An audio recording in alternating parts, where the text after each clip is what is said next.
Todos los años, desde el 2008, hay un capítulo del World Economic Forum que tiene que ver con los riesgos globales. Todos los años analiza cómo se ve la situación para el que sigue. Perdón, sí. Perdón, estamos probando el apuntador porque… ¿Ese? ¿Sí? ¿Listo? Muy bien. ¿Sí?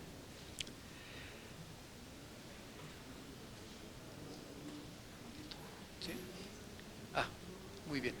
Entonces, todos los años hay un estudio de cómo se ve el riesgo global en el año que pasó y se analiza cómo se vislumbra el siguiente año. De esta forma, hemos podido apreciar que radicalmente cambian. Los que eran hace 10 años, en el 2008, hoy en el 2018, son diferentes. Pero fíjense ustedes, ese que tenemos encerrado ahí en un círculo, es el envejecimiento de la población. Hace 8 años no se veía como un riesgo global y hoy se ve como uno de los principales riesgos a nivel mundial. Hay otros más ahí que pues prácticamente no los ponemos porque no vienen a nuestra plática, pero se relacionan en el centro con el desempleo y con una profunda crisis social. Estamos viendo que las provisiones que se hicieron en el pasado ahora no son suficientes y las que estamos previendo, que vamos a platicar en un momento, tampoco parece que ser suficientes y ustedes son los que van a vivir esa época. Nosotros estamos celebrando 50 años, empezamos en 1968, estamos en 2018, pero ustedes en 2018 están viendo hacia el año prácticamente 2070.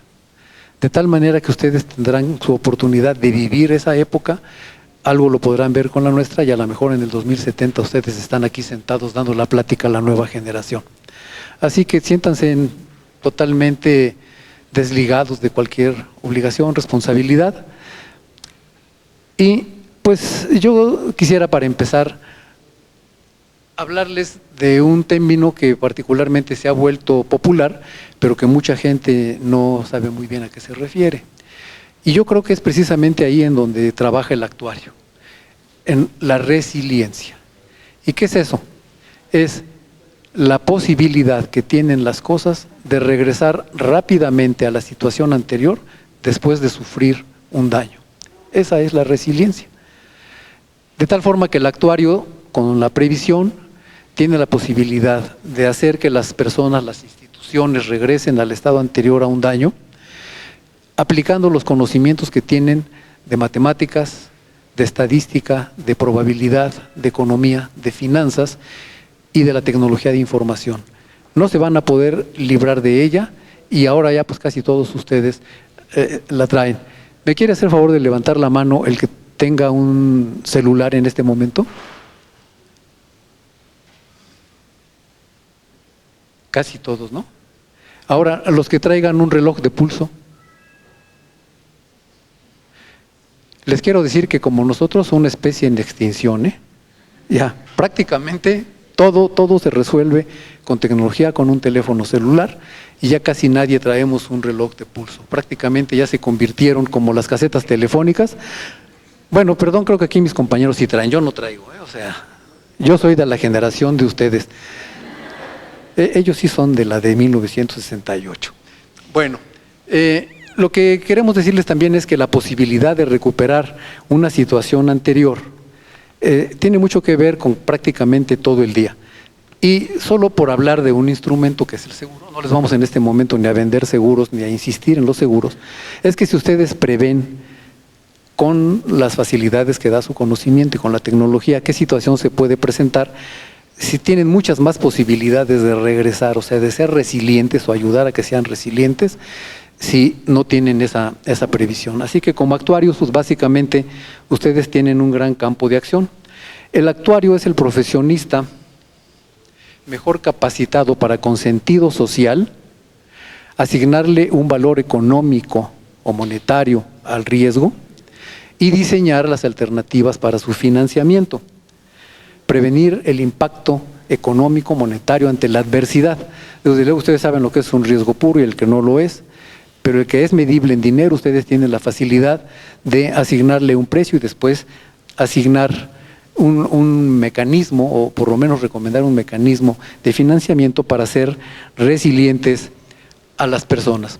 Algo que queremos insistir desde un principio, en este ámbito de ser previsores y de ayudar a que se desarrolle la resiliencia, no se pueden ni se deben separar de un código de ética. Inclusive, aunque no estén trabajando como actuarios, en cualquier cosa que se desempeñen, como hijos de familia, como padres de familia, como hermanos, como vecinos, cualquiera que sea el ámbito en el que se desarrollen, tienen que observar un código de ética. Y cuando estén trabajando no se dejen untar la mano, ni se pongan la del Puebla, no se dejen mochar. Tienen que trabajar en cualquier aspecto de su vida, no solo de su vida profesional, apegados a un código de ética. Ese que está ahí es una fracción del Colegio Nacional de Actuarios. Por cierto, les recomiendo entren a la página del Consejo Nacional de Actuarios, si pueden inscríbanse, empiecen a observar principios éticos. Y van a tener además muchas posibilidades de trabajar. Si alcanzan a ver las láminas o las diapositivas, la parte que está arriba, yo en alguna ocasión pregunté a una mesa como la que está dispuesta en este lugar, ¿qué podía hacer el actuario para hacer llegar la protección financiera a grupos de momento económicamente desfavorecidos? La pregunta era por escrito, se pasaba, y yo vi cómo mi papel pasó de por ese lugar en medio abajo, llegó con los filtros que estaban pasando las preguntas, vieron mi pregunta tal como la acabo de hacer, ¿qué pueden hacer los actuarios para ayudar a las personas del nivel económico más bajo? La leyeron, se vieron, se codearon, se sonrieron y la regresaron. No pasó. Y poco después, bueno, no poco después, a medio plazo surgieron los microseguros. Sí se puede. El que diga que no se puede es simplemente porque no ha entendido cuál es su papel en la vida. Así que tienen esa posibilidad, tienen la posibilidad, que será nuestro tema, ayudar a las personas de la tercera edad, a hacer programas de beneficios para empleados con todas las coberturas, a proveer vivienda también accesible para las personas que tienen un escaso recurso, y para todo ello está preparado el actuario, como lo veremos. Aquí le voy a pasar la palabra a Alejandro Cortés, que nos platique un poquito de lo que es esta pirámide. Por favor, con el micrófono, porque como está la cámara allá.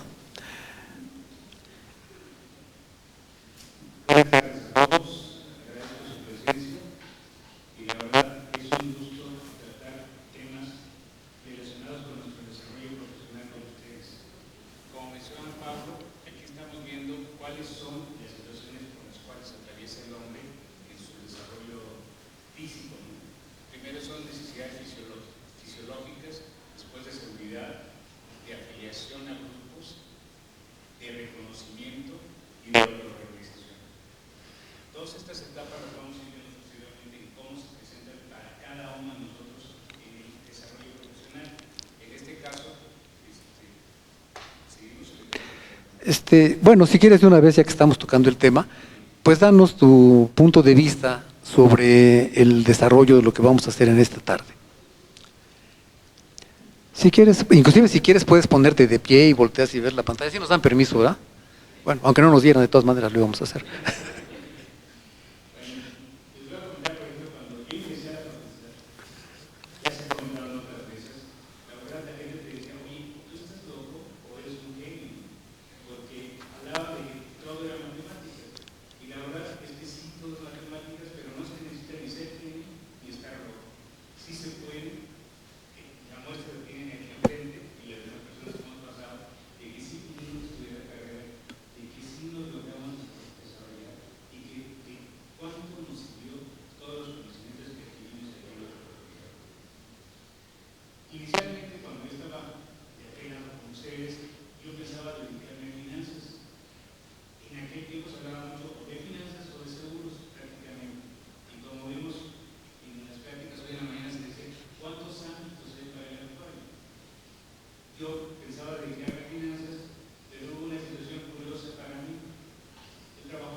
Muy bien.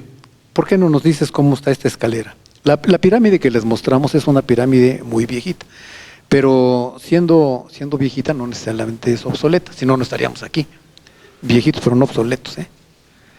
Y entonces vamos a hacer un recorrido por las diversas etapas de la vida, desde un aspecto, vamos a decir, totalmente teórico de una persona que se va a enfrentar a un futuro y que ve así su vida.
Esta es tu experiencia. ¿Por qué no nos platicas un poco de cómo la pirámide anterior la viste en tu propia vida?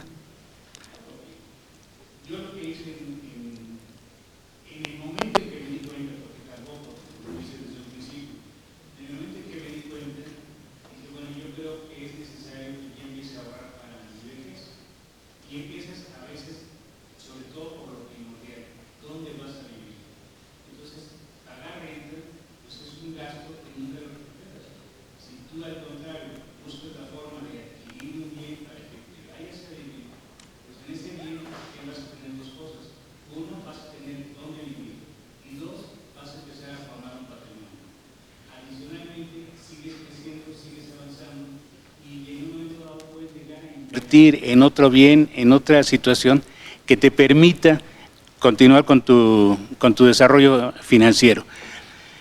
¿Para qué? Para que cuando llegue el momento tú tengas ya un capital suficiente para hacer frente a esas situaciones. ¿Sí se está oyendo? ¿Se apagó? A ver, acércate un poco el micrófono. ¿Sí se oye? Ya. No, no se oye. No oyen. ¿Sí se oyó esto último o lo...? No. ¿Sí? ¿Sí se escucha? Muy bien. Sí. Bien, entonces comentaba yo que con el ahorro frecuente, continuo y demás, van a poder hacer frente, sobre todo porque ahora hay una situación particular para los jóvenes. Ya la ley cambió y ya lo que ahorren en las Afores pues va a ser mínimo. Entonces ustedes tienen que buscar la manera de tener ese fondo para que puedan en un momento dado, cuando llegue la edad avanzada, poder hacer frente a sus gastos. Bueno, entonces, visto ese entorno, le voy a pedir al doctor Ignacio Quintero que pues nos hable acerca de el entorno que se presenta cuando estamos tratando de ahorrar. Que nos hable, por favor, de lo que él conoce de la encuesta nacional de ingresos y gastos de los hogares. Primero, antes que nada, buenas tardes. Más un pequeño corrección. Estudié en Stanford, pero soy doctor de la Universidad de Cornell. Yo entré a la economía. ¿Está así? Lo más que puedas acercar. Yo entré a la economía a través de la estadística. A mí me gusta. Yo me desarrollé en el campo de la estadística, pero siempre tenía inquietudes por conocer algunos otros. Perdón, Nacho, es que se está viciando. Se está viciando el sonido aquí abajo, si son tan amables. O te doy este micrófono. Bueno. Perdón por la interrupción. Bueno, entonces, les decía que yo entré a la economía a través de la estadística. Uno de mis campos es precisamente la medición de los fenómenos económicos a través de la estadística, y eso es la econometría. Así se oye bien, ¿no?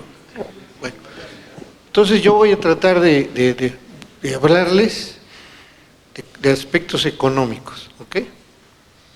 Las encuestas de ingreso o gasto de los hogares son un instrumento muy versátil para medir las necesidades de Maslow más básicas, en este caso la alimentación. Y este es un buen ejemplo donde muchísimos actuarios de diferentes generaciones han trabajado. Son levantadas por el INEGI y nos permite tener una visión, un panorama estadístico del comportamiento de los ingresos y gastos de los hogares. Okay. Bueno, primero, lo básico. Estas encuestas se levantan cada 2 años a partir de 1992. Como les decía, nos proporciona un panorama estadístico de los ingresos y gastos de los hogares, así como las características ocupacionales y demográficas de los integrantes del hogar, como del equipamiento. Esta encuesta es nacional, donde se levanta en áreas urbanas y en áreas locales. Ahí se ve el requisito. Urbanas son aquellas que tienen más de 2.500 habitantes, rurales son las que tienen menos de 2.500. El tamaño de la muestra, estos son muestras grandes, son encuestas grandes.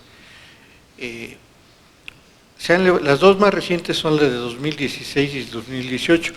La del 18 está en proceso. ¿Okay? Es que muchos de los resultados que vamos a hablar en esta plática se refieren a la encuesta de ingreso y gasto de 2016. El tamaño de la muestra para el año de 2016 es aproximadamente 30.000 viviendas. Para la del 18 son 82.000. El tipo de muestreo es estratificado en 2 etapas y por conglomerados, tiene representatividad nacional. La unidad de observación es el hogar y la de muestreo es la vivienda. Bueno, y esta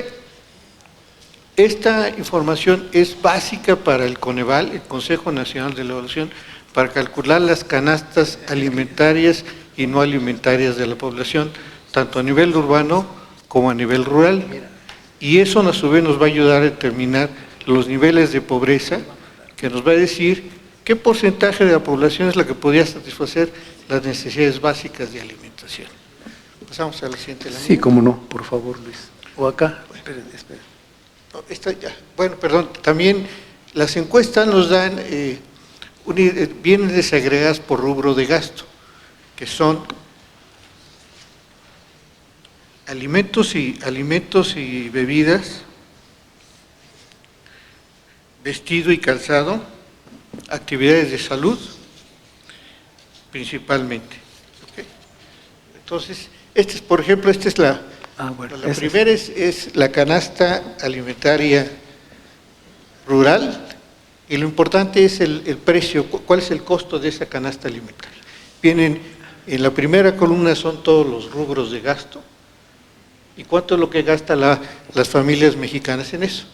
La siguiente lámina nos da la canasta alimentaria urbana. Vemos el gasto, 1.492 pesos de 2016. En la siguiente lámina tenemos ya la canasta alimentaria y no alimentaria. ¿Ok? Ya está atrás de ti. ¿Ya está? Sí. Bueno, ahí vemos que la canasta alimentaria más no alimentaria urbana es 2.975 pesos y la rural es 1.918. Viene desagregada por alimentaria y no alimentaria. Y ya están todos los rubros de gasto. Bueno. Solo un apunte, ¿eh? Es por persona, ¿eh? Sí, es por persona y es gasto mensual. Bueno, es importante que el nivel de pobreza se mide a partir del costo de la canasta alimentaria. ¿Sí? Y hay dos tipos de, miren, el costo de la canasta alimentaria y el costo de la canasta alimentaria y no alimentaria. El costo de la canasta alimentaria se conoce como línea de bienestar mínima y la de la alimentaria más la no alimentaria se conoce como línea de bienestar económica. Bueno, si quieres pasamos a la siguiente lámina. Bueno, estos son los principales resultados de la encuesta. ¿La siguiente? No, bueno, ahí, no, nomás tantito, regresamos al anterior. Bueno, pueden ver el costo de la canasta para el año 2016, tanto urbano como rural, y luego la canasta alimentaria y no alimentaria, tanto urbano como rural. Y otro apunto relevante, importante, otro dato relevante es el número de integrantes de hogar que aparecieron que se estimó en la encuesta, fue de 122.6 millones de personas, y el tamaño promedio del hogar son 3.7. Y un elemento básico que vamos a estar hablando a lo largo de la plática es que también nos permite conocer cómo está la distribución del ingreso, que es lo que nos muestra la siguiente lámina. El ingreso viene dado por deciles.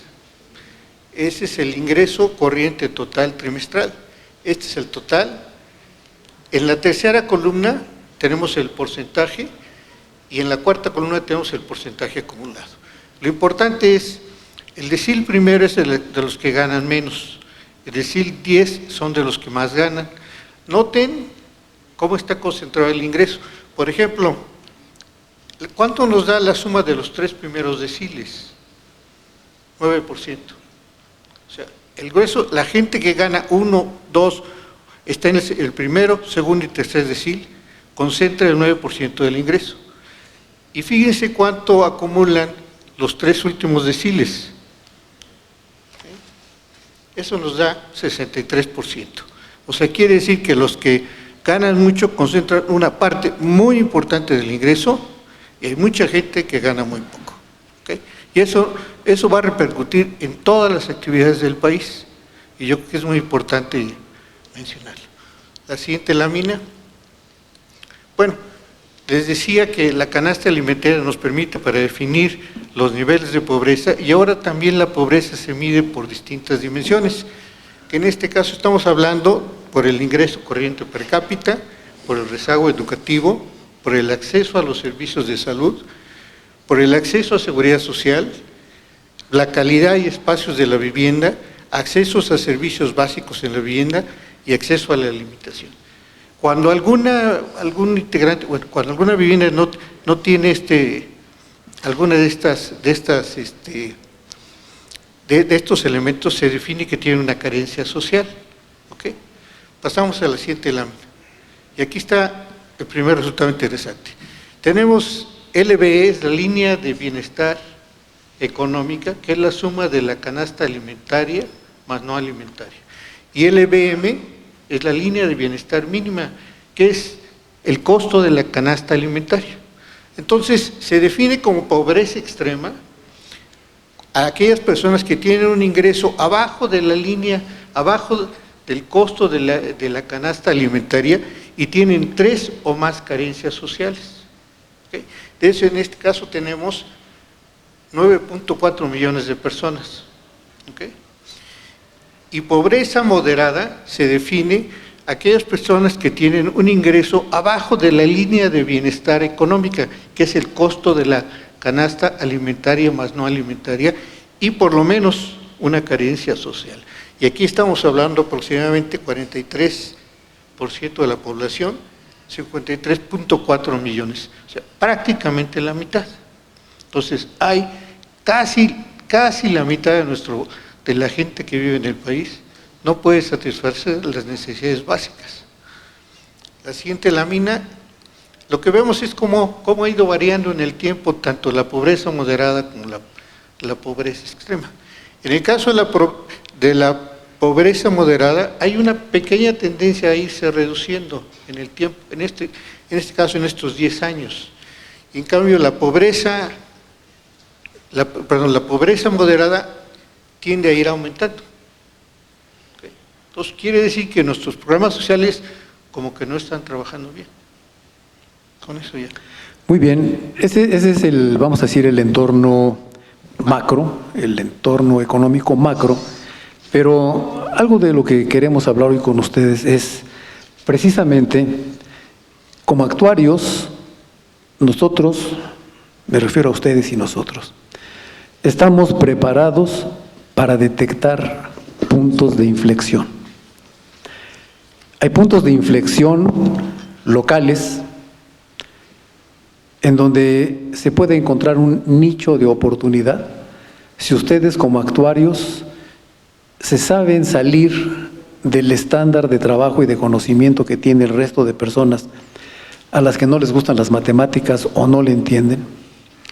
Y ustedes, nosotros como actuarios, podemos encontrar un nicho local en el cual trabajar. Ahora regreso a este punto. También pueden encontrar algunos puntos de inflexión estructurales. Los primeros pueden ser inclusive coyunturales. Se dan en un momento y a lo mejor desaparecen. Los estructurales son de largo plazo. Ustedes están preparados con el conocimiento que tienen y poniendo a trabajar sus aptitudes para salirse del nivel estándar y elevar su participación. Pero también puede haber algunos puntos de inflexión en su vida. Después le voy a pedir a Ignacio que nos platique cómo le hizo para salir al extranjero, doctorarse, tener varias especialidades y regresar. Mis compañeros de mesa también lo han hecho, ojalá quieran platicarnos. En su vida puede haber un punto de inflexión, detéctenlo y aprovéchenlo a tiempo.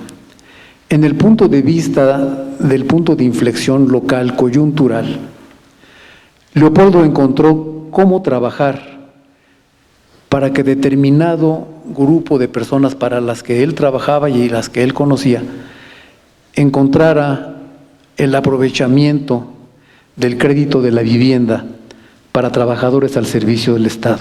Yo quisiera que Leopoldo nos platicara libremente cómo ve y cómo vio el problema y cómo se siente hoy. Buenas tardes, gracias por haber asistido a nuestra convocatoria. Les quiero platicar brevemente de lo que es el Fondo de la Vivienda del ISSSTE.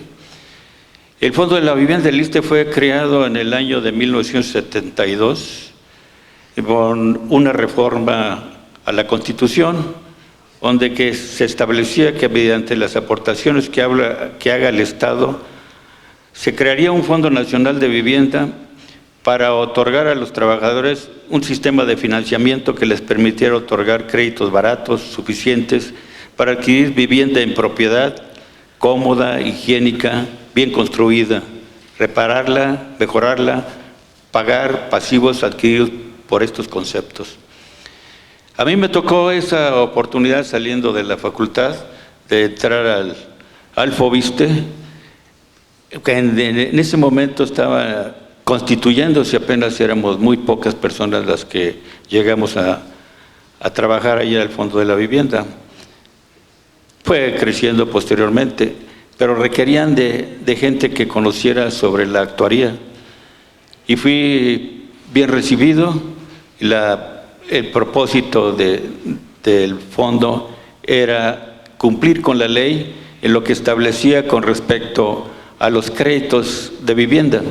Los trabajadores, cuando tienen un crédito de vivienda, tienen el riesgo de incapacitarse, de fallecer, y ese saldo, ¿a quién se lo cobrarían? Normalmente diría, pues, se perdió el saldo. Y sí, se creó una caja de autoseguro en aquel entonces, y fui de los iniciadores para integrar esa caja de autoseguro que liberara a los trabajadores de ese crédito o a sus beneficiarios.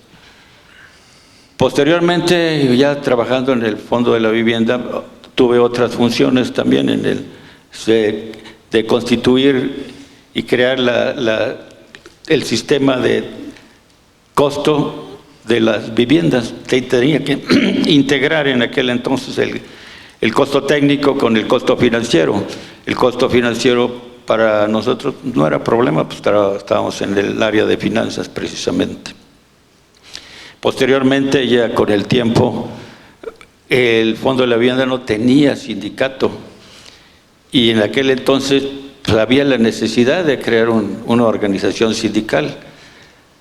En ese momento que se convoca a crear un sindicato, como era el Fondo de la Vivienda parte del ISSSTE, se adicionó una sección sindical. En aquel entonces me invitaron a participar a la Secretaría de Organización. Ahí fuimos electos por unanimidad por un periodo de 3 años, pero al tiempo el secretario general tuvo que pasar a la comisión en este caso, de adquisición de bienes para el Fondo de la Vivienda, el Departamento de Adquisición de Materiales de Construcción, y entonces quedó acéfala. Me invitaron a mí en ese momento a hacerme cargo de la Secretaría accidentalmente. Posteriormente ya se hizo una elección de un nuevo comité en donde fui electo como secretario general, y ahí fue la parte interesante para mí, porque al mismo tiempo me designaron como vocal de la Comisión Ejecutiva del Fondo de la Vivienda del ISSSTE. Y eso me permitió conocer los engranajes, las tripas, valga la expresión, de cómo se manejaba el Fondo de la Vivienda. Y ahí aprendí muchas cosas que no me imaginaba cómo se manejaban los recursos. En principio, pues era representante de los trabajadores ante una comisión ejecutiva que manejaba un presupuesto muy grande, donde las aportaciones de los trabajadores era parte precisamente de ese fondo, parte integral de su salario, que había que, de alguna manera, defender los derechos de los trabajadores, que en aquel entonces pues las cosas no estaban tan difíciles financieramente en el país. El fondo se crea dando créditos con una tasa de interés del 4% sobre saldos insolutos, y eso era realmente muy cómodo. El dinero no costaba tanto, y sobre todo era como una mutualidad donde todos los trabajadores aportábamos, y era parte integral de nuestro salario. Al tiempo el Fondo de la Vivienda se fue transformando al grado tal de que en la actualidad ya los plazos que se otorgan en el Fondo de la Vivienda se han tenido que incrementar porque pues, el salario no alcanza para obtener una vivienda como precisamente la Constitución lo establece. Se han creado diferentes tipos de crédito en el Fondo de la Vivienda, de tal suerte que ahora se atiende a los trabajadores de bajos ingresos, a los medianos y a los que tienen más recursos, como son los funcionarios, todos empleados del gobierno. Y así fue esa trayectoria. Les puedo decir de algunos créditos que el fondo en la actualidad tiene, como el crédito tradicional, el crédito de subsidio, el crédito para pensionados, el crédito conyugal, el crédito respaldado, el crédito en pesos. El problema que actualmente tiene el fondo es que han ligado el saldo al salario mínimo. ¿Y eso qué quiere decir? Que a medida, cada año se incrementa el salario mínimo y el saldo se incrementa en esa proporción, aparte de que se tiene que pagar entre un 4 y un 6%, que eleva la tasa al final del periodo en un 10.125 más o menos. Y bueno, pues aquí precisamente lo que yo me di cuenta a través del tiempo, me he dado cuenta, en las instituciones de gobierno se requiere personas como ustedes se están capacitando. Es un nicho de trabajo que sería muy interesante porque muchas decisiones se toman a la ligera y ya con la participación de personas ya bien preparadas como ustedes, yo creo que el país irá avanzando de mejor manera. Gracias. Bueno, una conclusión anticipada que podemos tomar. Ustedes no saben si el compañero que tienen junto o la compañera que tienen junto va a llegar a su vida a formar parte importante. El compañero que tengo a mi derecha es el culpable de que yo tenga 6 o haya sacado 6 en variable compleja, porque no me dejó copiar bien, pero lo conozco desde aquella época, éramos compañeros de banca. A Ignacio y a Alejandro los conozco recientemente, tengo el gusto de conocerlos recientemente. Pero al compañero que está en la extrema izquierda, lo conozco también desde aquella época. Gracias a Dios, hoy nos comemos unas tortas de jamón. Pero en aquella época nos comíamos unas de queso de puerco a la vueltecita de Humboldt. ¿Te acuerdas? Nos encontrábamos en la banqueta y algún día alguien tuvo que poner el primer remache. Eso no se hizo solo, ni se hizo en un día, ni es fácil. Alguien tuvo que poner el primer remache algún día. Yo no sé, Leopoldo, si te imaginaste lo que llegaría a ser en aquella época en que nos echábamos la torta de queso de puerco, si llegaría a ser lo que es hoy. Es un fondo multimillonario que maneja mucho dinero, muchos recursos y beneficia a muchas personas. Tú pusiste el primer remache. Yo no sé si ustedes se alcancen a ver a 10, a 20, a 30 años. Las grandes caminatas empiezan con un paso. No se menosprecien, no se minimicen, pongan a volar su conocimiento, su imaginación. Algún día van a lograr ver, como tú lo puedes ver hoy, un gran resultado. Simplemente les quiero platicar yo algún pedacito de lo que me tocó en los cambios estructurales, ver el cambio en el Seguro Social. Los actuarios se dieron cuenta de un costo fiscal actuarial que no se iba a poder subsanar con el sistema anterior de pensiones, ni de la seguridad social en general. Fue un cálculo actuarial el que le dijo al gobierno y le dijo a las instituciones que o cambiaban o eso no tenía futuro. Actuarial. No fue contable, no fue financiero, económico, fue actuarial. ¿Qué diría yo? Probabilidades, matemáticas financieras, incipiente cálculo, pero desde julio de 1997 hay un cambio que dijeron los actuarios. Ahora, pues hay nuevas posibilidades aún para los que pues ya peinamos canas. Gracias a que algunos actuarios lo vieron, se hizo el cambio, pero hay otro cambio actual del que nos va a hablar Ignacio en este momento. Ya el sistema anterior se está quedando, si no es que ya se quedó corto. Por favor, platícanos, Nacho, de lo que es el sistema pensionario mexicano. En esta parte de la plática, lo que yo les quiero dar es una visión global de cómo está el sistema pensionario y cuáles son los desafíos que enfrenta y que ustedes les van a tocar resolver. ¿Okay? Bueno, primera lámina, la siguiente, ¿no? La siguiente. Bueno, esta es una gran síntesis de cómo está ahorita el sistema pensionario. Primero, antes que nada, lo que decía Pablo, y también espero que al final se conecte, lo que yo diga es que se conecte con lo que están diciendo cada uno de mis compañeros. ¿Okay? Que es importante ahorrar, que primero hay que tener una vivienda, que hay que ahorrar para el futuro. Aquí lo van a ver por qué. ¿Okay? El año de 1997 es un año muy importante porque hay un cambio en los sistemas de pensiones mexicanos, en el gran sistema pensionario. En el sistema actual, el sistema anterior se conoce como un sistema de beneficio definido y de reparto. ¿En qué consistía eso? Ese era una transferencia intergeneracional donde las contribuciones de los trabajadores jóvenes servían para pagar las pensiones de las personas mayores. Ese sistema funcionó siempre y cuando la población joven, la población laboral joven, fuese mucho mayor que la población adulta que estaba retirándose.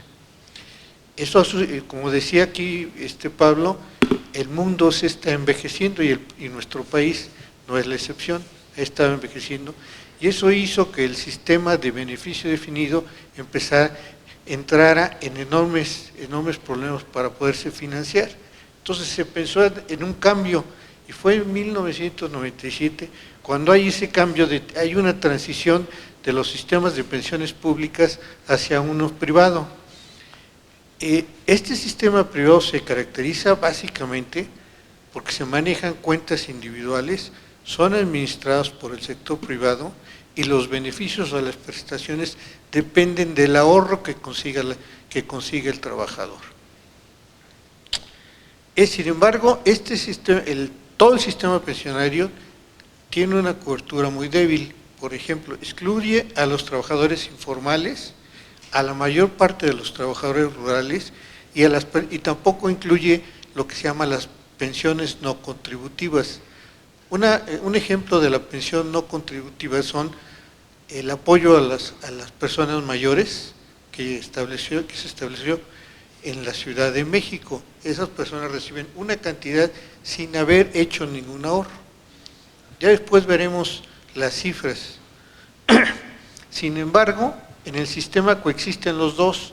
Hay algunos sistemas de beneficio definido que se han modificado, pero tienen en esencia el esquema este esquema de beneficio.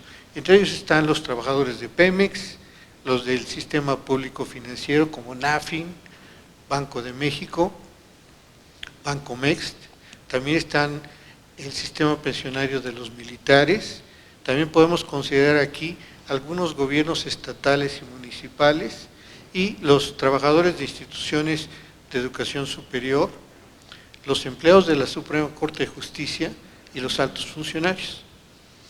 Los otros dos grandes sistemas que nos falta por ver son el ISSSTE y el IMSS. Esos son los dos grandes sistemas y ahí nuevamente se presentan los dos esquemas, los de beneficio definido y los de cuentas individuales.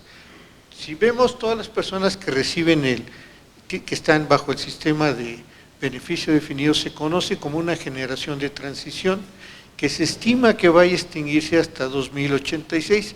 Ustedes forman parte de esa generación. ¿Okay? La siguiente lámina. Bueno, en el sistema de cuentas individuales, las aportaciones de los trabajadores y las cuotas de las empresas y de los estados se manejan a través de cuentas individuales o cuentas individualizadas y son administradas por entidades financieras especializadas que se conocen como administradores de fondo para el retiro, las famosas AFORE. ¿Okay? En general, en conclusión, podemos decir que el sistema pensionario mexicano está segmentado en tres grandes bloques. El primer bloque es el de cuentas individuales, el segundo es el de beneficio definido, que era el antiguo sistema, y un pequeño bloque es de las pensiones privadas. En conjunto, bueno, les decía que este sistema, todo el sistema pensionario mexicano tiene una débil cobertura. Por ejemplo, de acuerdo al INEGI, en 2018, el 57% de la población económicamente activa no está cubierto por ningún sistema de pensión. Y de acuerdo a la encuesta de ingreso-gasto de 2016, un 31% de esa población sí está incluido en el sistema pensionario, un 26% no tiene nada y un 43% tiene pensiones no contributivas. Además, el sistema está jerarquizado por montos. Por ejemplo, la pensión promedio del ISSSTE en 2017 son aproximadamente 12,200 pesos. La del IMSS en ese mismo año, 6,290. Los de Pemex en ese año es de 26,697. Los de la Suprema Corte de Justicia oscilan entre 180 y 225,000 pesos mensuales. La pensión presidencial para ese año fue de prácticamente 187,000 pesos. Y para Bancomext en ese año fue de 35,000 pesos mensuales. Conclusión de la siguiente lámina. Este conjunto se llama el conjunto de pensiones contributivas, está muy segmentado en una gran variedad de esquemas, está fuertemente diferenciado, es desigual y tiene una cobertura limitada. ¿Okay? Ahora pasaremos a ver el sistema de cuentas individuales, que es el que está están tratando de migrar todos los sistemas allá. Les decía que todos los recursos de los trabajadores se administran por unas entidades financieras que se llaman las administraciones para fondos del retiro, las AFORE. Existen 10 de ellas, aquí aparecen en la lámina. Los recursos que administra son 3.3 billones de pesos, una enorme cantidad, y el número de cuentas registradas son aproximadamente 53 millones. Aquí se ve, por ejemplo, que la que maneja más recursos es la AFORE de Banorte, y seguido por Citibanamex. Sin embargo, el número de cuentas no coincide. No son ni la más alta ni la más baja. La siguiente lámina, esta nos la pasamos ya. Las AFORE cobran una comisión por el manejo de la cuenta. Cobran una comisión anual por administrar la cuenta del trabajador. El promedio de la comisión anual en el sistema es 1.014%. ¿Eso qué quiere decir? Que si un trabajador tiene 1,000 pesos en su cuenta, la AFORE le va a cobrar 10 pesos más 14 centavos para administrarla. ¿Ok? Y como ven en la tabla, aparecen el costo de las comisiones de menor a mayor. La siguiente lámina.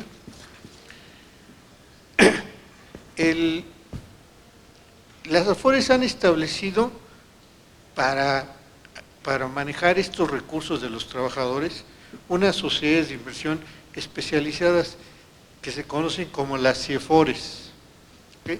Sociedades de inversión para fondos del retiro. Y tienen 4 en general para los trabajadores que van de acuerdo a la vida laboral. ¿Okay? Por ejemplo, la CIEFORE básica número 4 es para personas de 36 años y menores. Está dirigida para la gente que inicia su vida, inicia su trayectoria laboral, y las inversiones que acepte, el dinero con el cual invierte donde invierte los recursos de los trabajadores, generalmente toman más riesgo porque hay una planeación y un horizonte de largo plazo. En cambio, la CIEFORE básica número 1 está para 60 personas de 60 años y más, que hay mucha posibilidad que cumplan con todos los requisitos para retirarse. Entonces es una AFORE más conservadora, y el tipo de riesgo que toma en las inversiones es menor. Y por último, la CIEFORE básica 0 es también para personas de 60 años y mayores, pero que van a hacer retiros absolutos de su dinero, o que van a recuperar su negativa de pensión. En ese caso, el perfil de inversión de esta sociedad es la más conservadora de todas. La siguiente lámina. Bueno, las CIEFORES, para poder generar un mayor rendimiento y manejar un adecuado y hacer un manejo adecuado del riesgo, diversifican su cartera en distintos instrumentos. Aquí está agrupados todos los instrumentos en los cuales se puede invertir ese dinero. Como pueden ver, el más importante es los entes gubernamentales, seguido por la deuda privada nacional y la inversión en renta variable internacional. La siguiente lámina nos habla de cómo ha ido variando esta composición de la cartera. ¿Okay? Ahí vemos, los más grandes son los CETES. En un principio eran muy importantes, pero ha ido disminuyendo en el tiempo. Bueno. La siguiente lámina, sin embargo, hay un estricto régimen de inversión para las CIEFORES. Existen límites para cada tipo de instrumento. ¿Okay?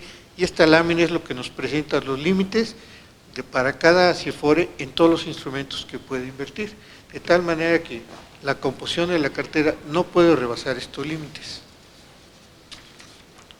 Bueno, finalmente, los activos que manejan las CIEFORES son muy importantes, corresponden al 25% del ahorro interno del país, y aproximadamente son el 15% del Producto Interno.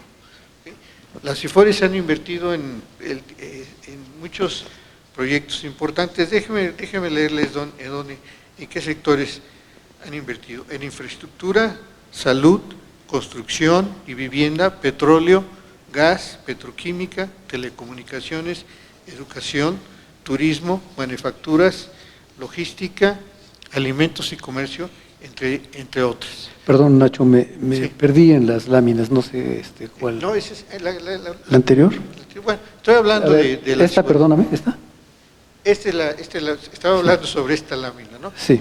Entonces, Oye, Nacho, y ahora se ha dicho que en el aeropuerto, que se van a utilizar los fondos de las bueno, AFORES. están invirtiendo una parte de los fondos como no sé cuántos miles de millones de pesos se van a invertir en el aeropuerto. Esperemos que lo concluyan. A ver, levante la mano el que quiera que esté en Texcoco. Uno. Y el que quiera que esté en Santa Lucía. Ah, no quieren que haya aeropuerto entonces. No, lo importante de lo que les quiero decir es que ese dinero, el dinero estos recursos que administran las AFORES se han invertido en sectores productivos de la economía. Eso es lo que va a hacer que crezca, ¿ok? Y es un ahorro muy estable, porque los trabajadores durante mucho tiempo no pueden tocar eso, ¿ok? Y generalmente una economía sana busca tener fuentes de inversión que pueda tener acceso a ellas y que no sean tan caras. Y esta es una fuente propia de nosotros. Bueno, sin embargo, la siguiente lámina, ese es el panorama general del sistema de cuentas individuales. Sin embargo, todo el sistema pensionario no es exento de problemas. Hay desafíos muy importantes. Por ejemplo, los cambios demográficos que hablaba Pablo. Por ejemplo, hay una disminución en la tasa de fecundidad, hay un aumento en la esperanza de vida, y esto ha alterado la distribución por edades de la población.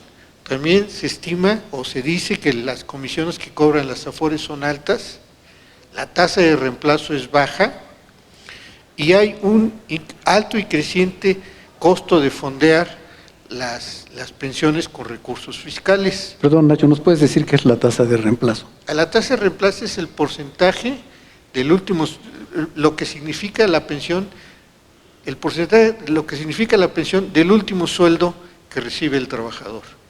¿Okay? Y luego otro es la prolongada caída del poder adquisitivo de los salarios reales, que aquí estamos hablando que a veces no alcanza para muchas cosas, es porque han caído mucho los salarios reales, y otros temas que vamos a tratar. Bueno, entonces la primera cambio demográfico tenemos en la tasa de fecundidad. Como ustedes pueden ver, ahora las mujeres mexicanas tienen menos hijos. ¿Okay? La tasa de fecundidad se define como el número de hijos que tiene una mujer si sobrevive a la edad reproductiva. Como pueden ver, para el 2015 eran 2.3 y se estima para el 2050 que sea 1.71. La siguiente lámina es el incremento en la esperanza de vida. Debido a los avances tecnológicos y en la medicina y las medidas de prevención que ha tenido, el país ha sido muy exitoso en esto, tanto que se nota aquí, la esperanza de vida ha ido creciendo con el tiempo. ¿Okay? Arriba están las mujeres, el de abajo es el de los hombres y el medio es el promedio. Podemos pensar, por ejemplo, para 2015, el año 2000, Pablo, si me lo apuntas, si me puedes ayudar a apuntarlo. ¿Qué año, Nacho? 2000. Acá, a la izquierda. Ahí estamos, ¿verdad? Después del año 1999. hasta el Tenemos 2000. 76 años es la esperanza de vida del mexicano. Para el 2050 se estima que la esperanza de vida sea 83. Bueno, ¿y esto qué quiere decir? ¿Qué efecto va a tener en la población? Va a cambiar la pirámide poblacional. La siguiente lámina, si ustedes ven. O sea, va a cambiar la pirámide poblacional, lo que decía Pablo. La población se va a envejecer. ¿Ok? Además hay otro factor que aquí Leonardo Witt me lo hizo notar. En 1950, que es la lámina esta, la estilizada, la primera, éramos 26 millones de mexicanos. Y los pronósticos, las siguientes dos son pronósticos de la ONU. En 2017 somos aproximadamente 128. ¿Okay? Vean la explosión, o sea, el disparo demográfico que hemos tenido. Y para el 2050 se estima que seamos 146 millones de mexicanos. Pero para ustedes que están aquí, las personas que van a tener de 60 años o más en 2017 es el 10%, o sea, 1 de cada 10 son viejitos como yo. ¿Ok? Para el 2050 va a ser 1 de cada 4. ¿Okay? La población va a vivir más, ¿ok? Va a haber muchos viejitos y eso va a traer enorme presión en los sistemas pensionarios, tanto de beneficio definido como cuentas individuales. ¿Por qué? En el caso de cuentas individuales, van a tener que ahorrar más para poder vivir más años, para poder vivir confortablemente más años. ¿Ok? Y en el beneficio definido, lo vamos a ver más adelante, se paga a través de los impuestos y va a ser explosiva esa cantidad. ¿Ok? Aquí sigue Bueno, otro desafío que enfrenta, algunos son de corto y otros son más de largo plazo, son las altas comisiones. A pesar de que en la gráfica se ve que han ido disminuyendo, se estima que todavía el costo, lo que cobran de comisión las Afores es alto. ¿Por qué? Porque es un recurso muy estable, es un gran volumen y va a ir creciendo en el tiempo. Entonces lo más probable es que disminuyan, lo cual eso va a permitir que el trabajador tenga un mayor monto o una mayor cantidad de sus ahorros. La siguiente gráfica es lo que se llama la tasa de reemplazo. Lo que decía, es el porcentaje del último salario con respecto, lo que significa la pensión con respecto al último salario. Y lo que estamos viendo aquí está presentado por niveles de ingreso. La tasa de reemplazo va a ser alta para la gente que gana poco. Sin embargo, para la gente que gana mucho, en el caso del IMSS, no va a ser tan alta. ¿Okay? La siguiente, para la del IMSS, es lo mismo. Sin embargo, todavía no sale la primera generación de Afore. ¿Okay? Nuestro esquema está, de alguna manera, es muy similar al chileno. En los chilenos ya salió la primera generación de Afore y hubo problemas sociales. Están revisando. O sea, quiere decir que la gente se está pensionando con montos muy pequeños. ¿Ok? La siguiente es lo que decía el creciente costo fiscal. Esta lámina que nos indica, que vemos aquí, vean por ejemplo el número de pensionados que hubo en 2017, 4.8 millones, ¿no? Y vean cómo ha ido creciendo el costo, esto sale de los impuestos, cómo se ha ido disparando. Para 2017 fueron 700,000 millones de pesos, muchachos. ¿Ok? La siguiente lámina, aquí vemos más del PIB con respecto al PIB, que es las economías se miden a través de lo que producen en bienes y servicios, el valor económico, ese es el PIB. Este costo de las pensiones en 2008 era 2 puntos, no alcanzo a ver bien, bueno, 2 puntos y fracción. Y vean, para 2017 es 3.2, es creciente. Ven aquí los 700,000 millones en esta última columna, y el grueso se lo lleva los afiliados al Seguro Social.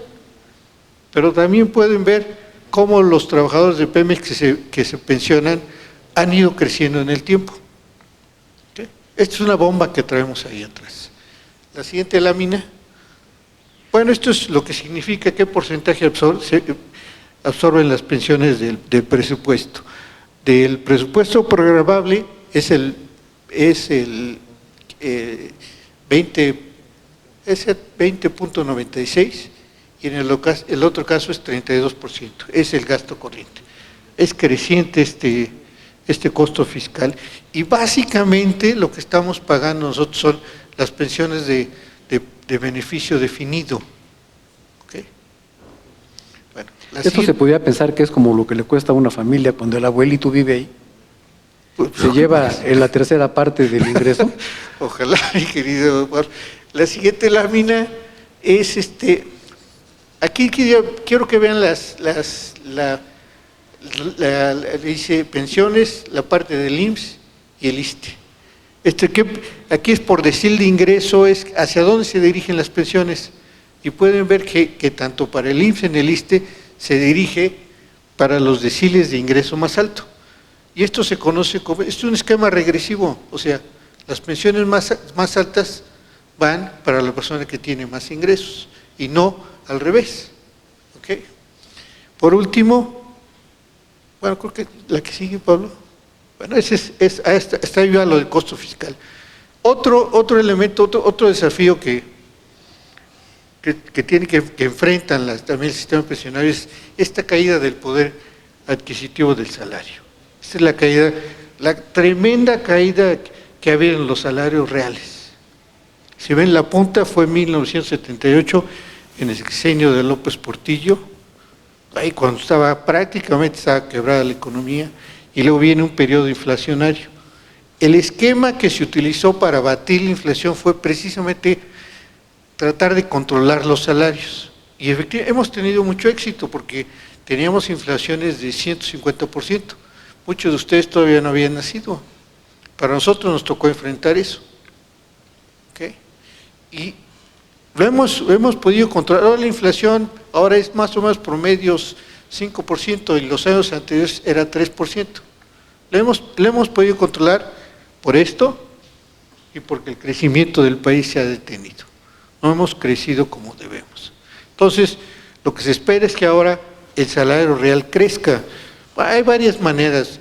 Los empresarios dicen que no hay dinero, que no alcanza, que todo depende de la productividad, pero yo creo que lo que ustedes van a ver en los próximos años se va a discutir en el Banco. Ahorita el Banco de México tiene como misión primordial controlar la inflación.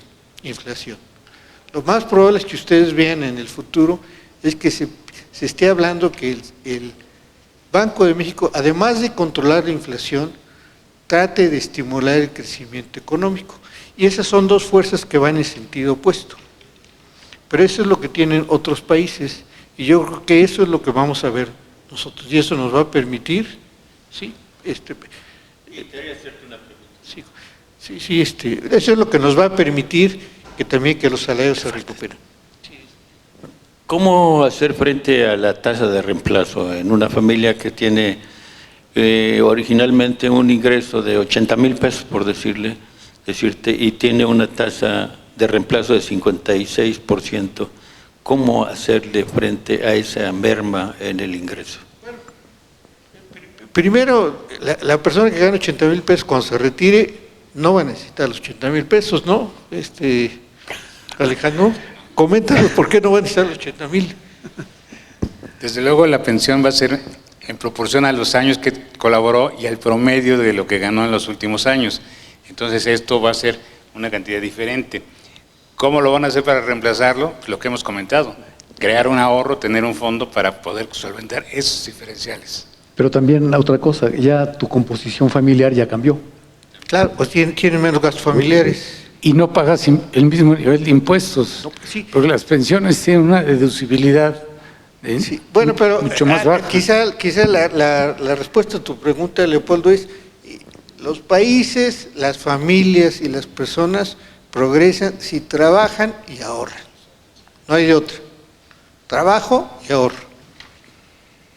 Lo que yo he oído es recomendaciones, por ejemplo, en el vecino país, es que ambos, la pareja, trabajen y constituyan su ahorro para hacer frente a esa necesidad que van a tener en el momento de su jubilación. Una mejor es que nada más trabaje la mujer. Bueno, nosotros los pues queremos. Yo tengo 5 hijos, todos profesionistas.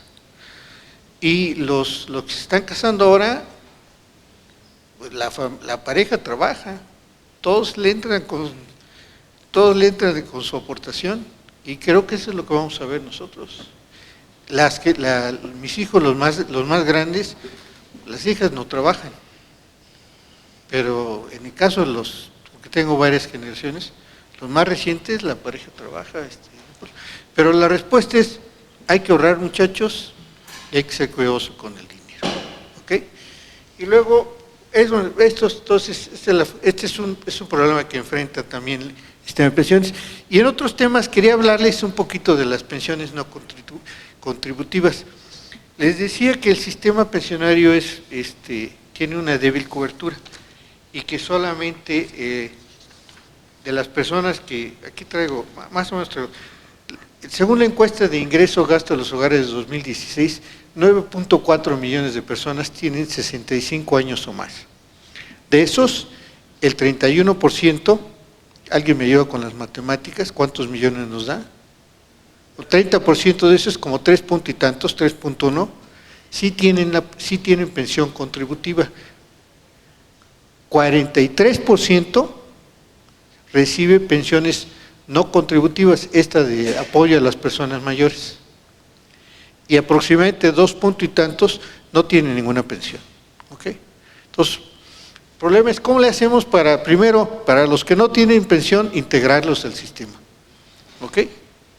Y bueno, y de las pensiones contributivas es algo, la administración entrante está hablando que quiere dar este programa de personas mayores para toda la población de 68 años y más.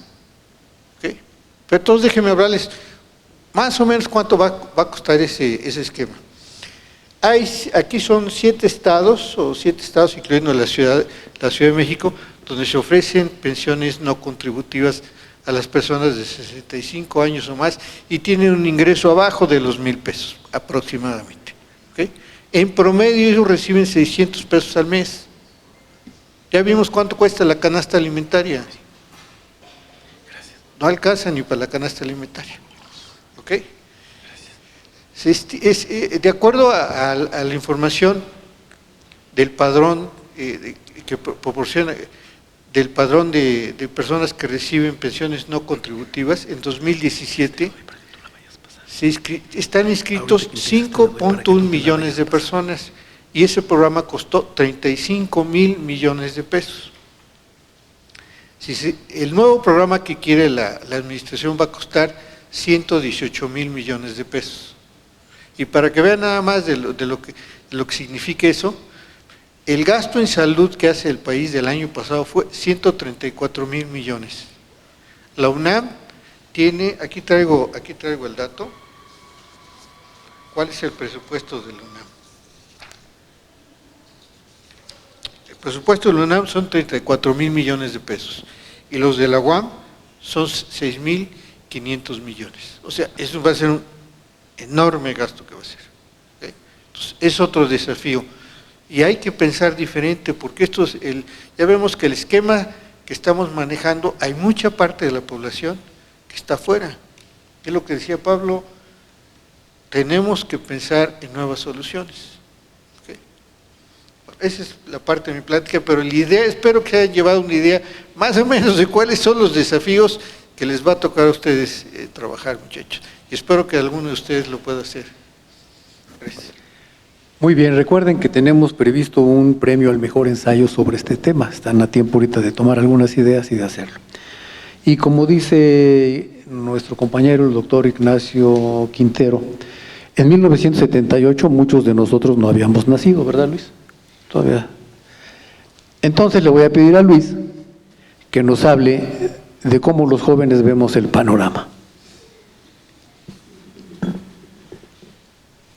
A ver, lo primero que quisiera yo, y es una serie de reflexiones, es que la responsabilidad de estar bien en el futuro es personal. No es ni de tu papá, ni de tu mamá, ni de la herencia del abuelo o del tío rico, ni de tu empleador, a menos de que tú seas emprendedor y tengas tu propia empresa, ni del gobierno. Los mexicanos tenemos una mentalidad, no todos, pero algunos, de que siempre alguien nos tiene que sacar de las broncas que tenemos. Que papá gobierno tiene que venir aportar una solución. Y no es cierto. Y más a ustedes que son millennials, en los que el viejo esquema que se ha manejado hasta ahora no va a funcionar. Ustedes no quieren tener responsabilidades en términos generales, no quieren tener hijos jóvenes, viven todavía a edades altas en la casa paterna, el matrimonio está cayendo en desuso, el sentido de la propiedad está cambiando, ya no les interesa tener una vivienda. Yo tengo un hijo, algunos de ustedes se los he comentado en clase, que cuando yo le regalé un coche, cuando se graduó de su maestría, me dijo: y papá, muchas gracias, pero pues ahí te lo dejo. Yo me voy a vivir y a trabajar a Alemania. Y no me interesa manejar, porque los Uber son unas maravillas. Me puedo poner unas papalinas a todo mecate y me regreso en Uber. Y no tengo problema con los polis alemanes ni nada por el estilo, ¿sí? No me interesa comprar una casa, prefiero ese dinero disfrutarlo en viajes o en la fiesta o en alguna otra cosa, o prever para mi vejez. Entonces aquí el dilema es: ¿qué quiero para mi retiro? Todos tenemos un viejito adentro, ¿sí? El de ustedes está muy escondido, el de nosotros ya salió, ¿sí? Pero ¿qué quieren? Ser pobre o ser viejo no es malo, pero al mismo tiempo es de la... ¿sí? Entonces, ¿cómo queremos que ese viejito viva en el futuro? Es nuestra responsabilidad, de nadie más, ¿sí? Entonces, ¿qué clase de retiro tenemos? Y lo voy a enfocar desde dos ángulos. Uno, para que ustedes en carne propia piensen en cómo quieren planear su futuro, para decir cómo van a vivir el día de mañana. Y la otra es en el diseño de soluciones que ustedes como actuario pueden hacer en un campo tan fértil como lo es el problema de las pensiones y de la asistencia a las personas mayores en el largo plazo.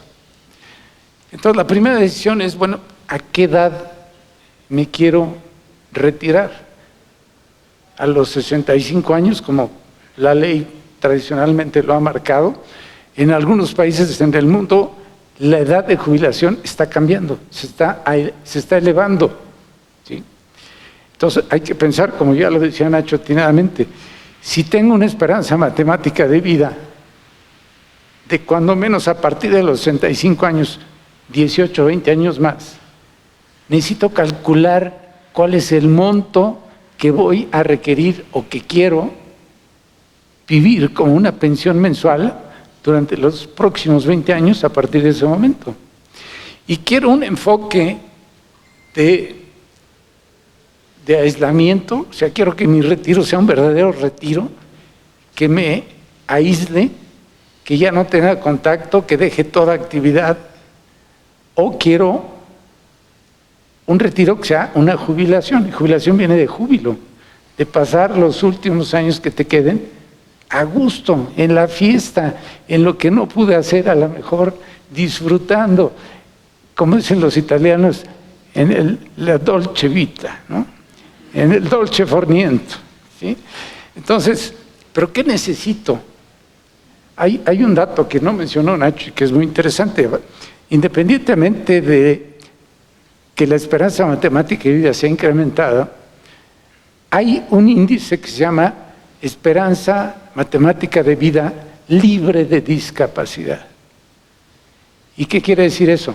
Que a partir de los 65 años vamos a vivir un porcentaje del resto de tiempo que nos quede para el fallecimiento con algún tipo de discapacidad.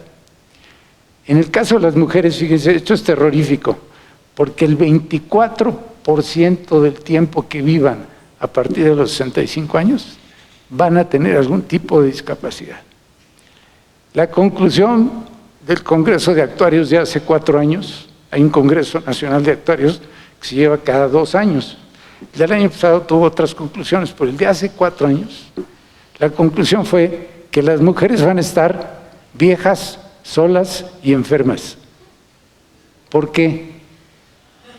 Viejas, pues porque la esperanza matemática de vida es aproximadamente entre 3 y 5 años más que los hombres, ¿sí? Solas, porque parece entonces, pues nosotros ya planchamos oreja, nos fuimos de minero antes que ella, y enfermas por este índice de discapacidad que van a tener en los últimos años a partir de su jubilación. En una plática como estas, un doctor en medicina dice, relacionado a lo que dice Luis, las mujeres cada vez están más viejas y más gordas. Y entonces una de las chicas dice, oiga doctor, esto se oyó muy feo, por eso les decimos bombón. Ahora, ¿qué necesito para el retiro? Bueno, necesito salud, ¿sí? Ese es el ingrediente más importante. La Organización Mundial de la Salud ha definido la salud no solo en términos físicos, como tradicionalmente se le conoce, sino como un estado de bienestar físico, emocional y ocupacional, y también mental, ¿sí? Entonces necesito salud financiera, salud física, salud emocional o mental y la ocupacional, que está muy relacionado con este tema, ¿sí? Ahora fíjense, generalmente, y como ya las estadísticas que nos mostró Nacho fueron muy claras, a medida que vamos avanzando, la capacidad financiera va decreciendo por todas las razones que nos dio. Entonces tenemos un problema de que entre más grandes somos, menos nos alcanza y menos recursos tenemos, a menos que haya hecho una planeación financiera muy buena y que ahorita vamos a hablar de ello. ¿Qué instrumentos existen hoy en día? Algunos en México y otros a nivel mundial. Primero son las hipotecas reversibles. ¿Qué es una hipoteca reversible o una hipoteca inversa? Yo ya estoy muy grande, ya no tengo recursos, mi pensión cada vez se ha hecho más chiquita, si acaso tuve pensión, si no ahorré, pues no tengo recursos, pero tengo una casa que puede ser de mi propiedad o que simplemente me heredaron, ¿sí? Hipoteco esa casa, me empiezan a dar una pensión y suceden dos cosas. Se saca un seguro de vida que es caro porque la edad por la prima de riesgo a ese momento es alta, y al momento del fallecimiento queda pagada la casa y se le puede dejar a tus deudos o beneficiarios. La otra es que no se saque un seguro, entonces quien te otorgó la hipoteca se queda con la casa, salda ese monto que se te pagó y si hay algún remanente pues se lo da a quien tú los hayas designado. Entonces, es un mecanismo que en México apenas empieza a regularse, no está autorizado todavía, hay una legislación incipiente que está en estudio y muy probablemente veremos pronto una regulación para las hipotecas reversibles. Otro es lo que se llaman opciones de liquidación, en inglés settlement options. Entonces nacieron en Canadá, hay un par de compañías que trabajan en eso, y es, si tú tienes una póliza de seguro de vida permanente, te la compran a valor descontado. Te dan el dinero y en el momento de tu fallecimiento se quedan con la suma asegurada. Es como descontar una factura, es una operación de factoraje, como se le conoce en el sistema financiero y bancario, en el que estás descontando una nota de crédito a un valor reducido, te lo das para que tú puedas seguir viviendo y ellos se quedan con el importe de la suma asegurada. Es otra opción que empieza a tener posibilidades a futuro como una solución para la pérdida de ingresos a esas edades. La otra, y esto va más por el lado de las asistencias, son las aldeas de asistencia para personas en edad avanzada.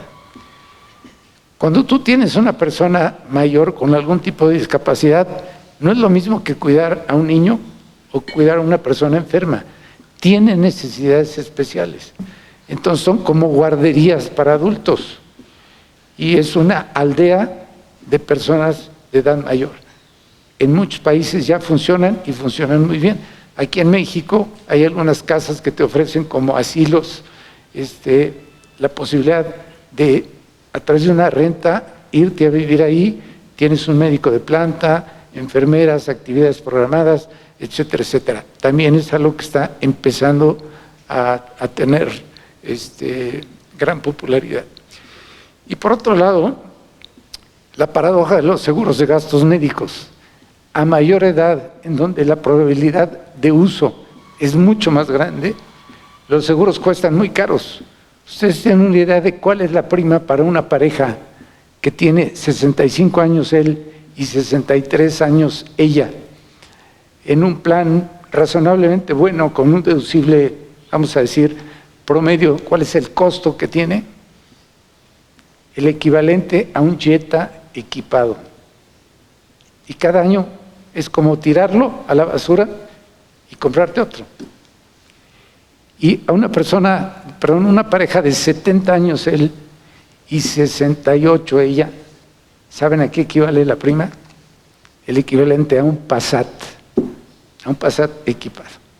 Y ya no le sigo porque voy a llegar a un Ferrari o a un Lamborghini, ¿sí? Entonces, esos son los costos. Y tú dices, bueno, oye, es que pagar una cantidad tan grande en esas edades, sí, pero una enfermedad catastrófica, por ahí en la mesa de salud vimos cuál ha sido el costo histórico de las reclamaciones más importantes en gastos médicos en el sector. Hemos tenido reclamaciones que superan los 40 millones de pesos y que duró 23 años el gasto en esa póliza. Y lamentablemente falleció esa persona. Es un niño que nació con hidrocefalia en Monterrey, se le atendió tanto en Estados Unidos como en el Hospital San José de Monterrey, y ese fue el gasto que se tuvo. Más recientemente ha habido casos de cáncer que tienen aproximadamente 27 millones de pesos de gasto.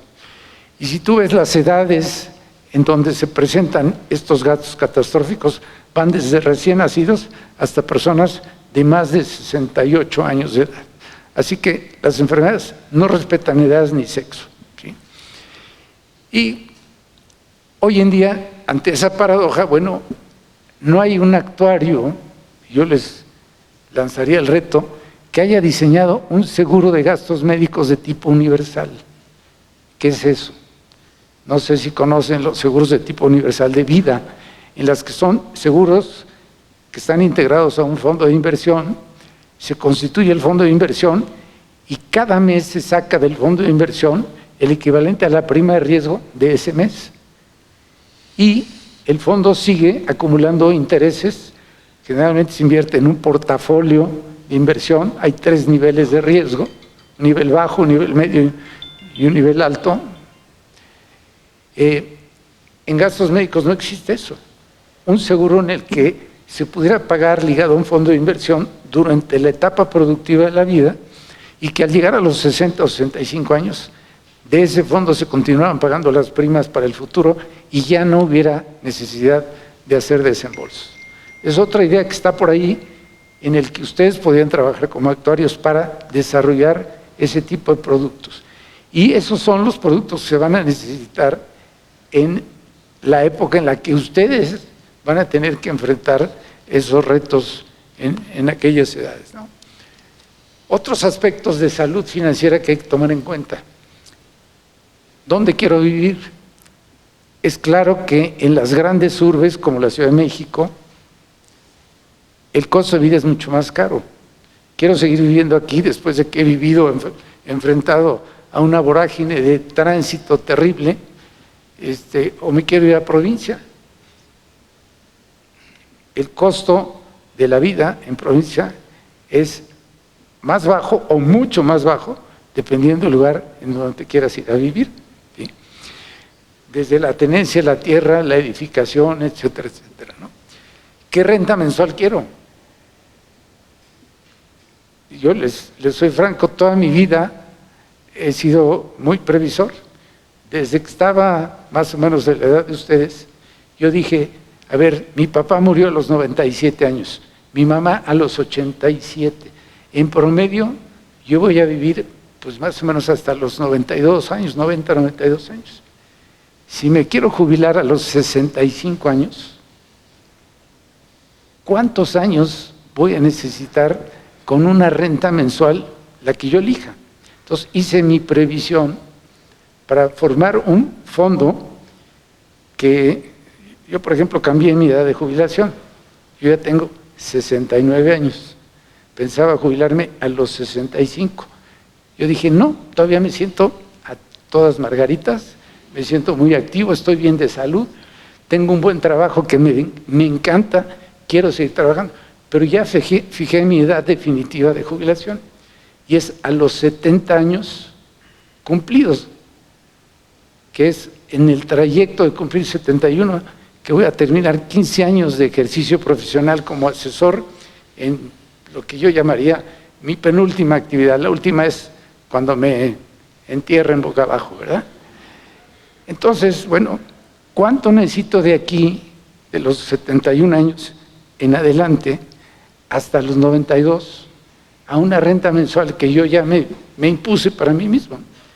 Necesito calcular el valor presente de eso a una tasa libre de riesgo y que eso me permita, pues, tener ese ingreso de aquí al año.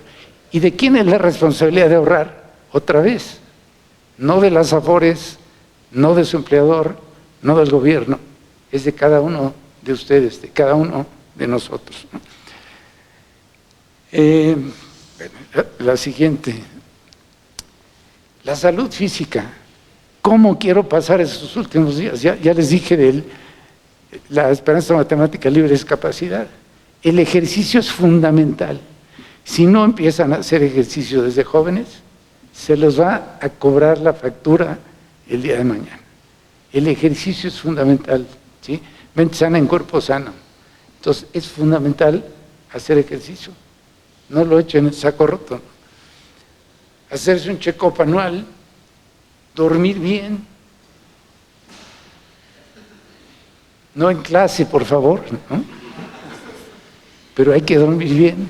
Está más que demostrado con estadísticas probadas y evidencia científica que quien no duerme vive menos, quien duerme poco vive menos, ¿sí?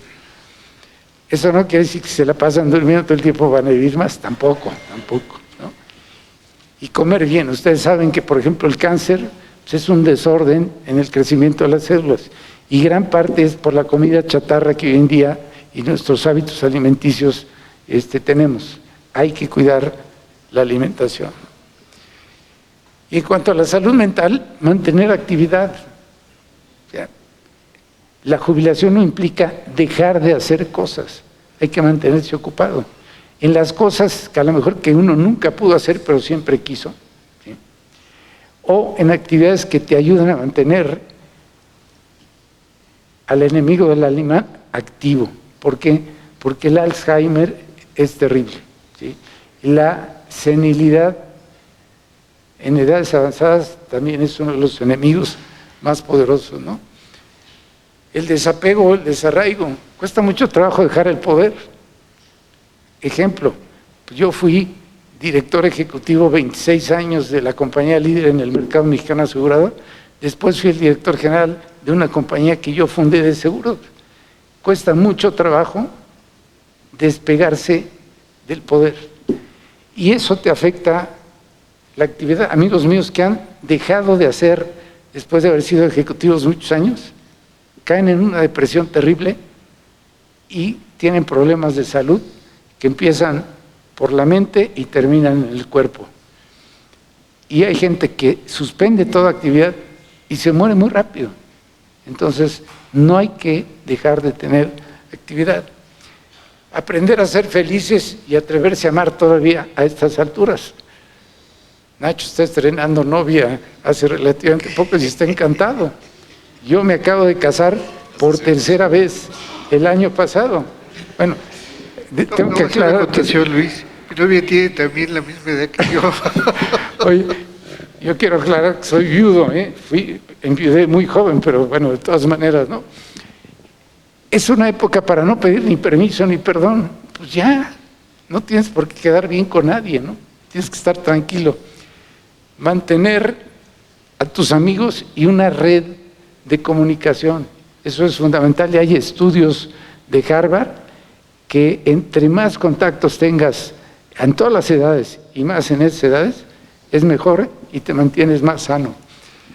La música es algo que bueno, todo el mundo trae sus audífonos, todo, pero aún a edades mayores hay que continuar escuchando música. También hay evidencia científica de que te ayuda mucho a mantenerte sano. Y finalmente aprender algo nuevo. Ustedes tienen un campo de oportunidad enorme.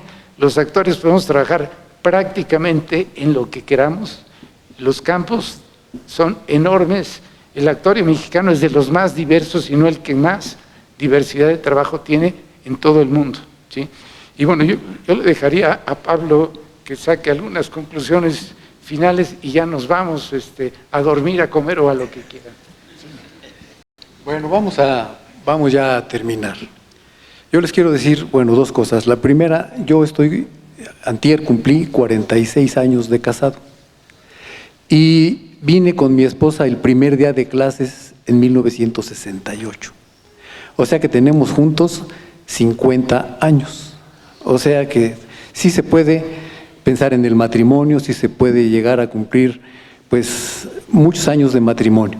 Otra idea es que ya oí que Luis está dispuesto a regalar un coche, está dispuesto a regalar una casa y ha ahorrado. La pregunta es, ¿por qué no me adopta? ¿No? Digo, ya estando en estas alturas del partido, me caería muy bien una pensión vitalicia. Bueno, jóvenes, vamos a terminar. Vamos a tratar de echarle un vistazo al futuro. Ya para terminar, unas últimas... perdónenme.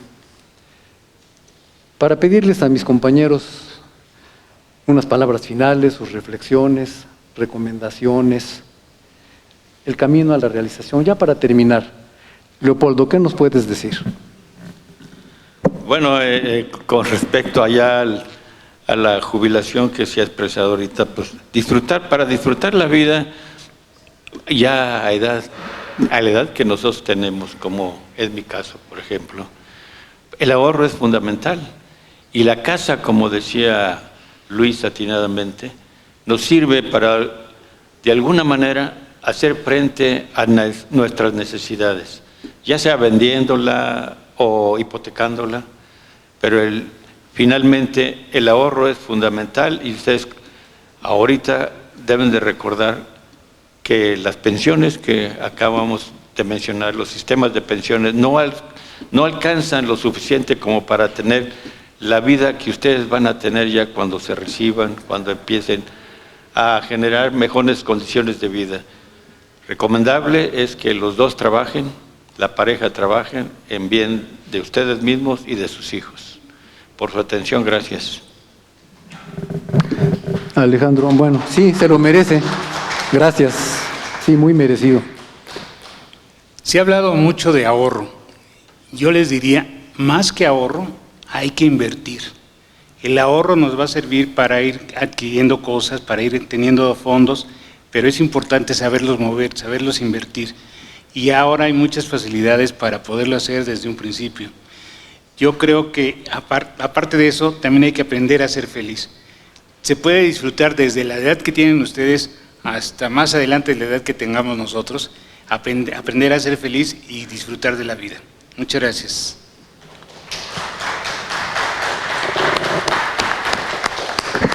Bueno, antes que nada, yo estoy muy contento de regresar a la facultad. Yo les diría, primero sí quiero decirles, tienen ustedes es un privilegio estar en la universidad. Aprovechenlo, muchachos, porque hay muchas personas que no tienen esa oportunidad. Tomen retos, no les preocupe tomar retos. ¿Okay?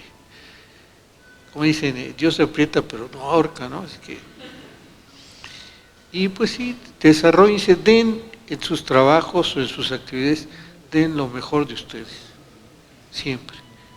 Y espero que tengan mucho éxito y también quizá dentro de unos 30 o 40 años, cuando ustedes regresen a la facultad y hablen a los muchachos que están en su lugar, pues van a ver qué tanto hemos avanzado, ¿ok? Y espero que les hayan sido útiles estas pláticas. Gracias.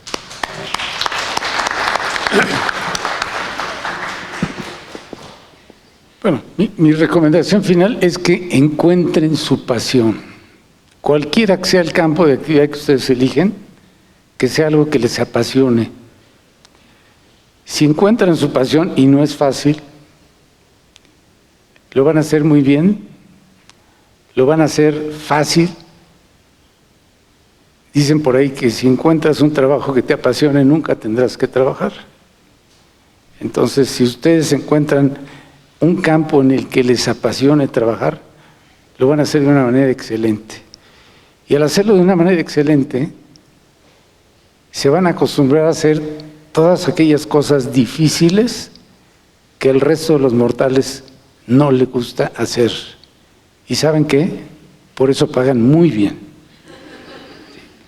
Y entonces van a tener todos los recursos necesarios para ahorrar, para invertir, para pasarse una vida a todo dar, y la van a pasar muy a gusto el día de mañana. Los felicito ya por el hecho de estar aquí y ser actuarios, son miembros de una élite. Felicidades.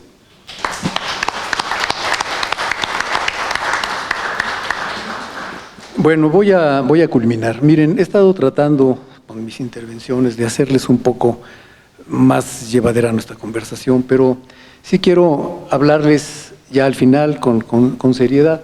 Miren, la población ya nos habló, Nacho, ya nos hablaron todos, de que va a ser cada día más dependiente en la medida en que vamos envejeciendo. La informalidad, 6 de cada 10 mexicanos trabajan en la informalidad, hay que ahorrar. Si no ahorramos, vamos a andar bailando la danza de los viejitos, ¿eh? Concluir.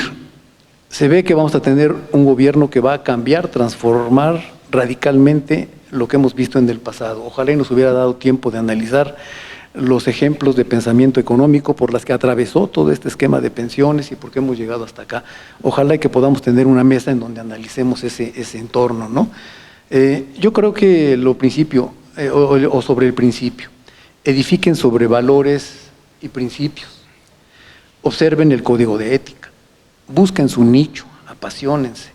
Existen muchos campos, trabajen con visión de negocios, es decir, con productividad, con rentabilidad, aprendan a ahorrar, optimicen el manejo del ingreso. Y por último, este es un recorte de la Gaceta Universitaria. No, ya está. Ahí, bueno, lo voy a regresar aquí tantito. Este es un recorte de la Gaceta Universitaria, me parece que hace 2, aquí está la fecha de octubre 11 de 2018. Los Nobel de 2018 crean nuevas proteínas y enzimas. Esto está en la Gaceta de la UNAM del 11 de octubre de 2018, hace apenas unos días. Recorté unos pedacitos, pero dice aquí, aprovecha la química moderna, principios de la teoría de la evolución. Armando Hernández García, del Instituto de Química, usa técnicas de evolución molecular para diseñar proteínas que imiten propiedades de los virus. En el círculo de abajo dice, usó los principios de la evolución en un tubo de ensayo para encontrar las mejores variedades de enzimas y proteínas y producir biocombustibles, degradar contaminantes y lograr en poco tiempo reacciones químicas. Concluye, un científico de alto nivel. Este proceso le llevaría a la naturaleza millones de años o incluso nunca ocurriría, explicó Hernández García. Lo que yo podía sintetizar de esto, cuando entra un sustrato y una enzima para producir una reacción, la enzima no se degrada, simplemente facilita la reacción. Tiene que entrar exactamente en el lugar, en el momento adecuado, y esto está en 2 dimensiones, pero es en 3. Hagan de cuenta un rompecabezas. Y hay una parte que se llama sitio activo. Si no entra exactamente en ese momento y en esa forma, la reacción no se da. Dice acá, el proceso le llevaría a la naturaleza millones de años o incluso nunca ocurriría. Al hacer esta transformación, ¿qué es lo que interviene para hacer que se dé lo que el científico está buscando, inteligencia. Inteligencia. ¿Ustedes saben cuántos átomos hay en el universo conocido? A ver, ¿tienen internet acceso aquí? ¿Sí tienen o no tienen? ¿Sí? Pregunten rápido cuántos átomos hay en el universo conocido. ¿Tienen una idea? ¿Quién me dice más o menos cuántos átomos hay en el universo conocido? No, nomás no me digan todos porque no entiendo. Para no consumir mucho tiempo. ¿Sí pueden buscarlo? ¿Cuántos átomos hay en el universo visible, en el universo conocido?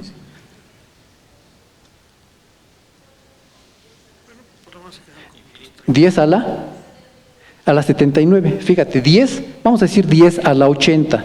10 a la 80. Vamos a suponer que todos esos átomos, fíjate, 10 a la 80, suena poquito, pero es un chorro, ¿no?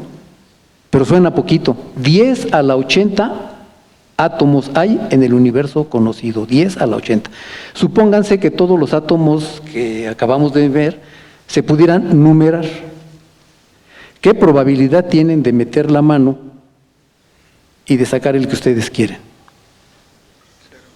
Pues 1 entre 10 a la 80, ¿no? ¿Sí? 1 entre 10 a la 80 de que metieran la mano y sacaran el átomo que ustedes quieren. Suponte que tienes $1,000,000 y te dicen, le entras al sorteo con tu $1,000,000. Si sacas el átomo que quieres, 1 entre 10 a la 80, te doy $1,000,000,000. Pero si no lo sacas, me quedo con tu $1,000,000. ¿Le entraban? 1 entre 10 a la 80. ¿Sabes lo que significa eso? Un 1, bueno, 79 ceros, punto 79 ceros y un 1. ¿Te das cuenta de la cantidad? Ese es el número de átomos que hay en el universo conocido. Cuando yo vi que era 10 a la 80, dije, ay, tan poquitos, pues es un chorral, ¿no? Bueno, ¿sabes cómo se puede lograr la combinación de todo lo que existe?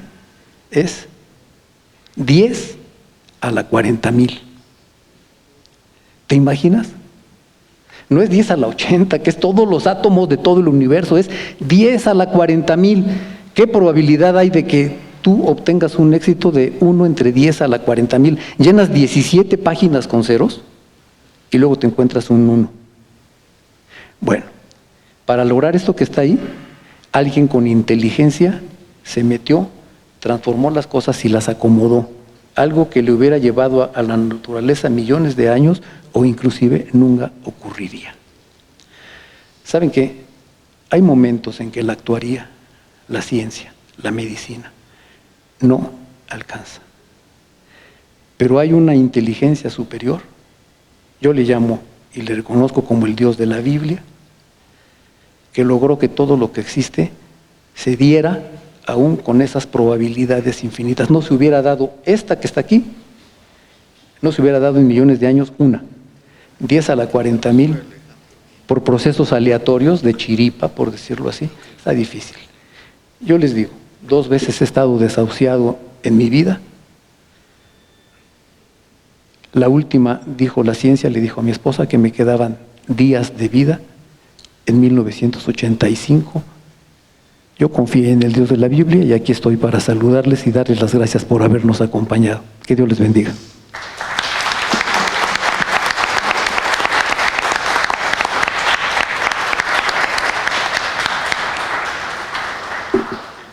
¿Qué sigue? Pues ya casi nada más. Váyanse a hacer lo que quieran ya terminamos.